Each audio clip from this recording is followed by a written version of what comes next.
বরাবরই যখনই আমরা এই আর্তনাদটা প্রকাশ করতে যাই আমাদেরকে আসলে প্রতিনিয়ত কিছু কটূক্তির মুখে পড়তে হয়।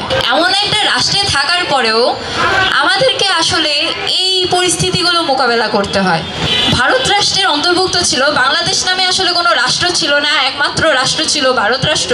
বাংলা অঞ্চল থেকে যে সর্বপ্রথম বিদ্রোহটা হয়েছিল সেটার কথা অবশ্যই আপনাদের মনে থাকার কথা, সেটা অবশ্যই ছিল আমাদের সাঁওতাল বিদ্রোহ। এটা ভাষার মাস, তো ভাষা বলতে আমার কাছে মনে হয় ভাষা আসলে একটা মুক্তি, ভাবের মুক্তি বলতে পারেন, নিজের ভিতরের আর্তনাদের মুক্তি বলতে পারেন। তো ভাষা আমার কাছে আসলে মুক্তিরই একটি স্বরূপ, আর মুক্তির আসলে কোনো দ্বারপ্রান্ত হয় না, বা মুক্তিকে আসলে কোনো বাধা ধরা নিয়মে সংজ্ঞায়িত করা যায় না। তো এই ভাষার মুক্তির কথা যদি বলতে চাই, নিজের আর্তনাদের মুক্তির কথা বলতে চাই, আমরা বারবারই নিজের ভাষায় নিজের মুক্তির কথা, নিজের আর্তনাদের কথা আমরা বারবার বলতে চাই। প্রথমে বলে নিতে হয় যে হ্যাঁ, অঙ্কন দা আমার পরিচয় দিল যে আমি সমতলের আদিবাসী জনগোষ্ঠীর একজন, আমি মাহালেন, আমার ভাষা বাংলা না, আমার ভাষা মাহালেন। তো আমি এই রাষ্ট্রের বা এই পৃথিবীর প্রত্যেকটা জনগোষ্ঠীর মতোই নিজের ভাষায় আসলে বলতে চাই, নিজের ভাষাতেই আসলে নিজের আর্তনাদটা করতে চাই, নিজের ভাষাতেই আসলে নিজের গুনগুনানিটা শোনাতে চাই। কিন্তু এইখানে অবস্থিত মানে প্রত্যেকটা নিপীড়িত আদিবাসী জনগোষ্ঠীর মতোই, বা ধরেন নিপীড়িত বা শোষিত জনগোষ্ঠীর মতোই আমরা আসলে আমাদের ভাষায় আমাদের আর্তনাদটা, আমাদের গুনগুনানিটা প্রকাশ করতে পারি না। বরাবরই যখনই আমরা এই আর্তনাদটা প্রকাশ করতে যাই আমাদেরকে আসলে প্রতিনিয়ত কিছু কটূক্তির মুখে পড়তে হয়। আমরা যখন রাস্তা দিয়ে হেঁটে যেতে যেতে নিজের ভাষায় কথা বলতে থাকি অথবা নিজের ভাষায় কোনো একটা গান গুনগুনাতে থাকি, তখন প্রতিনিয়ত আসলে আমাদেরকে কিছু কিছু নিকনেম দেওয়া হয়, কিছু কিছু কটূক্তি করা হয়, আমাদের ভাষা নিয়ে ব্যঙ্গ করা হয়।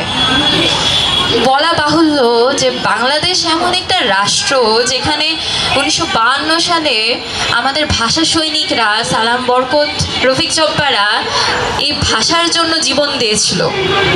তারা বিশ্বের কাছে ভাষাও যে একটা জাতির একটা অধিকার হতে পারে সেটাকে এক সর্বোচ্চে নিয়ে গেছিল। এমন একটা রাষ্ট্রে থাকার পরেও আমাদেরকে আসলে এই পরিস্থিতিগুলো মোকাবেলা করতে হয়।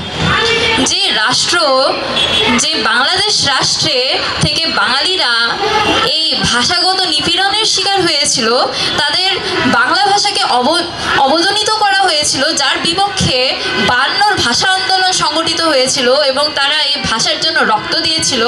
সেই নিপীড়িত জনগোষ্ঠী এখন আসলে নিপীড়ক হয়ে গেছে কিনা এই বর্তমান রাষ্ট্রে, সেটা আসলে প্রশ্ন থেকে যায়।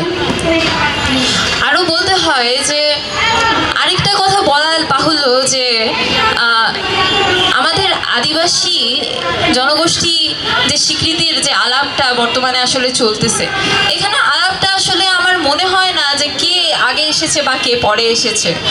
এই রাষ্ট্রে আদিবাসী জনগোষ্ঠীরা আমরা যারা উত্তরবঙ্গের বলেন বা পাহাড়ের বলেন, আমরা যারা বসবাস করে আসছি, যদি আমরা অতীতের দিকে যাই, ইতিহাসের দিকে যাই, তাহলে যখন বাংলাদেশ ভারত রাষ্ট্রের অন্তর্ভুক্ত ছিল, বাংলাদেশ নামে আসলে কোনো রাষ্ট্র ছিল না, একমাত্র রাষ্ট্র ছিল ভারত রাষ্ট্র। যখন ব্রিটিশদের সাম্রাজ্যবাদী আগ্রাসন এই মহাদেশের মধ্যে চলছিল, তখন বাংলা অঞ্চল থেকে যে সর্বপ্রথম বিদ্রোহটা হয়েছিল সেটার কথা অবশ্যই আপনাদের মনে থাকার কথা, সেটা অবশ্যই ছিল আমাদের সাঁওতাল বিদ্রোহ। সেখানে সিধু কানুরা তাদের সামান্য অস্ত্র নিয়ে, তীরধনুক নিয়ে তারা ছুটে গিয়েছিল ব্রিটিশদের বিরুদ্ধে লড়াই করতে। তারা আসলে কখনো এই রাষ্ট্রকে তারা মনে করেনি এটা বাঙালির রাষ্ট্র, এই রাষ্ট্রকে তারা মনে করেনি এটা ভারতের রাষ্ট্র, এটা ব্রিটিশদের রাষ্ট্র। তারা আসলে মনে করেছিল এই ভূখণ্ডটা আমার। কিন্তু দিন শেষে আসলে কি হয়েছে আপনারা জানেন?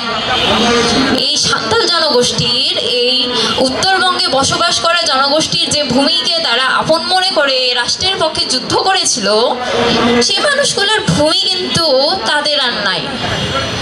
জানেন এই ভূমিগুলা কোথায় গেছে? এই ভূমিগুলা আসলে দখল হয়ে গেছে।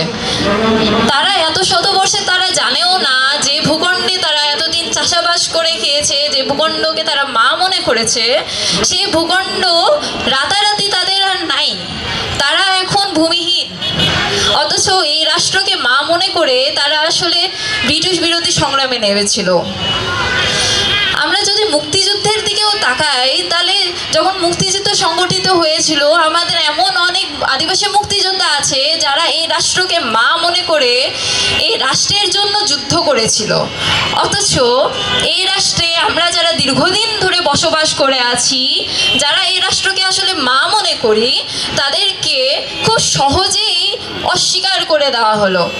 কারা করলো জানেন? আমাদের শেখ সাহেব। এবং শেখ সাহেব তো চলে গেছেন অনেক আগে, কিছুদিন আগে অভ্যুত্থান হলো, আমরা সকলেই এই আন্দোলন করলাম, বৈষম্যের বিরুদ্ধে আন্দোলনটা করলাম। অবশ্যই সেখানে বাঙালিরা যেমন অংশগ্রহণ করলো, আদিবাসীরাও সে একইভাবে অংশগ্রহণ করলো। কিন্তু এত কিছুর পরও চারদিক থেকে দেখা গেল যে সব কিছুতে আমরা আদিবাসীরা, আমরা যারা জনগোষ্ঠী আছি বাঙালির বাইরে, আমরা আসলে কোথাও নাই, আমাদের নিয়ে আসলে কোনো কথা হয় না।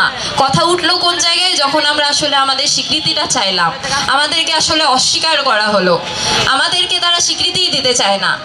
আমি জানি না বঙ্গবন্ধু বলতে চায় না, আসলে শেখ মুজিবুর রহমান আমাদেরকে মানে বাংলাদেশে যে জাতীয়তাবাদী বাঙালি জাতীয়তাবাদ কাঠামো কায়েম করে আমাদেরকে যে মুছে দিতে দিয়েছিল, আমরা যখন অভ্যুত্থানের মাধ্যমে তার এই কুকর্ম মুছে দিলাম, তাকে যখন আমরা নাশাত করে দিলাম, একটা ফ্যাসিবাদী কাঠামোকে মুছে দিলাম, তখন কেন এখনো এই বাঙালি জাতীয়তাবাদ আমাদের বাকি জনগোষ্ঠী, বাকি ভাষার মানুষদের ওপর চাপিয়ে দেওয়া হচ্ছে?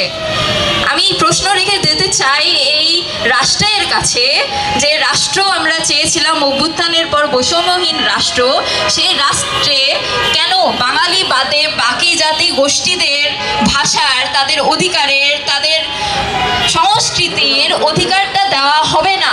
কেন স্বীকৃতিটা দেওয়া হবে না? এখানে প্রশ্নটা এটা না কারা আগে এসেছে, কারা পরে এসেছে, কারা আদিবাসী, না, এটা প্রশ্ন না। প্রশ্নটা এখানে যে আপনারা এখানে বসবাসকারী প্রত্যেকটা জনগোষ্ঠী যারা বাঙালি না, তাদের আলাদা সংস্কৃতি আছে, আলাদা ভাষা আছে, তাদেরকে আপনারা তাদের প্রাপ্য অধিকারটা দিবেন কি দিবেন না এই দেশের নাগরিক হিসেবে?